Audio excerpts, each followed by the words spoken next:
सैयदना उमर शहीद हुए ना, शहीद मिंबर और महराब, नबी सल्लल्लाहु अलैहि वसल्लम के मुसल्ले पर शहीद हुए। सैयदना उमर ईरानी मजूसी था अबू लुअलुअ फ़िरोज़, सैयदना उमर को शहीद किया। और पता नमाज में क्यों शहीद किया था उमर को? नमाज के अलावा किसी की जुर्रत नहीं थी कि उमर का सामना करे। फिर कोई शैतान ईरानी, कोई शैतान उमर का सामना कैसे कर सकता था? किसी की जुर्रत थी कि उमर का सामना करता?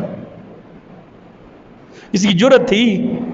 नबी ने इसे कहा था अबू हफ्स। अबू हफ्स पता किसे कहते हैं? बबर शहर को कहते हैं। उमर को नबी सल्लल्लाहु अलैहि वसल्लम ने क्या कहा था? अबू हफ्स, ये बबर शहर है। जबकि बदर के मौके पर ना आप सल्लल्लाहु अलैहि वसल्लम ने हज़रत उमर को क्या कहा था? अबू हफ्स। अबू हफ्स कहते हैं बबर शहर को, जिसको नबी बबर शहर के उसके